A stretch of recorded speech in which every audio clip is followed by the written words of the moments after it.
Hi అండి. అందరికీ నమస్కారం. Welcome to my channel. ఈ వీడియోలో ఏపీ ప్రభుత్వ పెన్షన్‌లందరికీ ఇప్పుడే అందిన వార్త.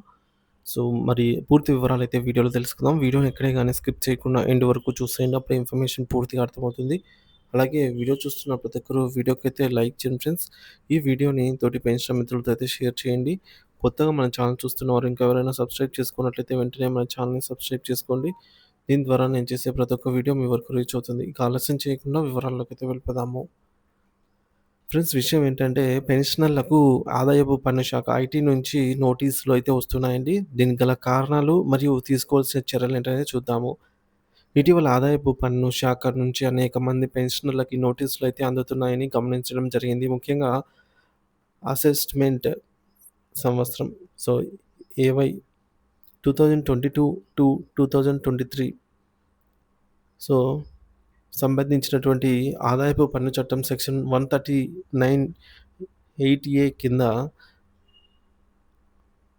అప్డేటెడ్ రిటర్న్ ఐటీఆర్‌యు దాఖలు చేయమనైతే అసలు రిటర్న్ దాఖలు చేయలేదని ఈ నోటీసులు సూచిస్తున్నాయి. కొన్ని నోటీసులు మార్చి 31, 2025 లోపు సమర్పించాలని గడువు కూడా ఇస్తూ ఉన్నారు. మీ ఫోన్‌కు మెసేజ్ రూపంలో గానీ, ఈమెయిల్ రూపంలో గానీ ఇలాంటి నోటీసులు వస్తే కంగారు పడవలసిన అవసరం లేదు. అయితే దానిని తేలికగా తీసుకోకూడదు. వెంటనే స్పందించడం చాలా ముఖ్యం.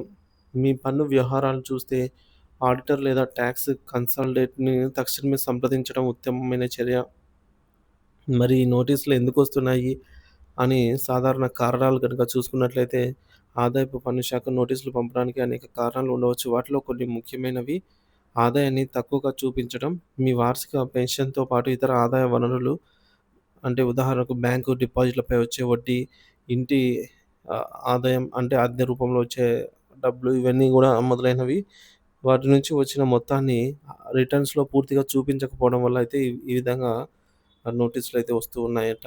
అలాగే రిటర్న్ దాఖలు చేయకపోవడం వల్ల గూడా గతంలో క్రమం తప్పకుండా ఐటీ రిటర్న్స్‌లు దాఖలు చేస్తూ మధ్యలో 1, 2 సంవత్సరాలు దాఖలు చేయకపోయినా సరే నోటీసులైతే పొందేదానికి అవకాశం ఉంది. మీ వార్షిక ఆదాయం అంటే పెన్షన్ మరియు ఇతర ఆదాయాలు కలిపి ప్రాథమిక మినహాయింపు పరిమితిని ఉదాహరణకు సీనియర్ సిటిజన్‌లకైతే 60-80 ఏళ్ళు వరకు వారికి సాధారణంగా 3,00,000, సూపర్ సీనియర్ సిటిజన్‌లకైతే 80 సంవత్సరాలు పైబడి ఉంటారు కాబట్టి వారికి 5,00,000 వరకు మినహాయింపు అయితే ఉంది. ఇది ఆర్థిక సంవత్సరాన్ని బట్టి మారవచ్చు. అంటే ఎవ్రీ ఇయర్ అప్‌డేట్ అవుతూ ఉంటదనమాట బడ్జెట్ ప్రవేశపెట్టినప్పుడు. సో, దాటినప్పటికి పన్ను వర్తించదనైతే భావించిన రిటర్న్స్ చేయకపోయినా గూడా నోటీసులైతే వస్తాయండి. సో, మనకు ట్యాక్స్ పడదులే అని మనము మధ్యలో 1, 2 సంవత్సరాలు ఈ విధంగా ఐటీ రిటర్న్ దాఖలు చేయకపోయినా కూడా నోటీసులైతే వస్తున్నాయి. Update returns updated returns section 139 clause 8A కింద ఫినాన్షియల్ ఇయర్ 2022-23, 21-22కి సంబంధించి మీరు గతంలో ప్రకటించని ఆదాయం ఏమైనా ఉన్నది అని డిపార్ట్‌మెంట్ భావిస్తే దానిని ఇప్పుడు ప్రకటించి ఆదాయపు పన్ను చెల్లించడానికి అవకాశం కల్పిస్తూ ఈ నోటీసులు పంపవచ్చు. దీనికి గడువు సంబంధిత అసెస్మెంట్ సంవత్సరం ముగిసిన 24 నెలల వరకు అనగా ఈ యొక్క 2022-23 మార్చి 31, 2025 వరకు అయితే ఈ యొక్క అప్డేటెడ్ రిటర్న్స్ మనం మళ్ళీ అప్డేట్ చేసి ఐటీ దాఖలు చేయాల్సి అయితే ఉంటుంది. ఆ పర్టిక్యులర్ ఆహ్, ఫైనాన్షియల్ ఇయర్‌కి సంబంధించి. ఇకపోతే ఏఐఎస్, ఆర్‌టీఐఎస్‌లలో వ్యత్యాసాలు. ఆదాయపు పన్ను పోర్టల్‌లో లభ్యమయ్యే మీ వార్షిక సమాచార నివేదిక యాన్యువల్ ఇన్ఫర్మేషన్ స్టేట్మెంట్ ఏఐఎస్ లేదా పన్ను చెల్లింపుదారుల సమాచార సారాంశం టాక్స్ పేయర్ ఇన్ఫర్మేషన్ సమ్మరీ టీఐఎస్‌లో చూపిన ఆదాయానికి మీరు దాఖలు చేసిన రిటర్న్స్‌లో ఆదాయానికి మధ్య వ్యత్యాసాలు ఉంటే నోటీసులు వస్తాయి. అధిక విలువ లావాదేవీలు, బ్యాంకులలో పెద్ద మొత్తంలో డిపాజిట్ చేయడము, ఆస్తులు కొనడం లేదా అమ్మడం వంటివి విలువైన లావాదేవీలు జరిపినప్పుడు అధిక లావాదేవీలు జరిపినప్పుడు గానీ, వాటికి సంబంధించి ఆదాయపు వనరులు రిటర్న్స్‌లో సరిగ్గా చూపకపోయినప్పటికి కూడా ఈ విధంగా మళ్ళీ మెసేజ్‌లు, మెయిల్స్ అయితే వస్తూ ఉన్నాయి. పెన్షనర్లు మరి ఇలా వచ్చినప్పుడు ఏం చేయాలి అంటే, ముందుగా నిశితంగా పరిశీలించండి. నోటీస్‌ను పూర్తిగా చదవండి. ఏ అసెస్మెంట్ ఇయర్‌కి సంబంధించి ఏ సెక్షన్ కింద నోటీస్ ఇచ్చారు, ఏం చేయమని అడుగుతున్నారు, గడువు తేదీ ఎప్పుడు వంటి వివరాలను జాగ్రత్తగా గమనించండి. ఆడిటర్‌ను సంప్రదించండి. మీకు నచ్చిన నోటీస్ కాపీని స్క్రీన్‌షాట్ లేదా ఈమెయిల్ ప్రింటౌట్ తీసుకొని నమ్మకమైన అనుభవజ్ఞులైన ఆడిటర్ లేదా టాక్స్ కన్సల్టెంట్‌ను వెంటనే కలవండి. వారికి పరిస్థితిని వివరించి నోటీసు చూపించండి. మూడవది, అవసరమైన పత్రాలు సిద్ధం చేసుకోండి. ఆడిటర్ సలహా మేరకు సంబంధిత ఆర్థిక సంవత్సరానికి చెందిన ఫార్మ్ 16 పెన్షన్ పేమెంట్ ఆర్డర్ ఇచ్చే సంస్థ లేదా బ్యాంక్ నుండి ఫార్మ్ 16 మనకు వస్తుందనమాట. సో, బ్యాంక్ స్టేట్మెంట్, అలాగే వడ్డీ సర్టిఫికేట్, పెట్టుబడి వివరాలు, గతంలో దాఖలు చేసిన ఐటీ రిటర్న్స్ కాపీలు వంటి ఈ యొక్క ఇంపార్టెంట్ డాక్యుమెంట్స్ అయితే సిద్ధం చేసుకోవాల్సి అయితే ఉంటుంది అవసరమైతే. అలాగే ఫైనల్‌గా సరైన చర్య తీసుకోండి. మీ ఆడిటర్ నోటీసును విశ్లేషించి తగిన చర్యలను సూచిస్తారు. ఇది వాటిలో ఏదైనా కావచ్చు.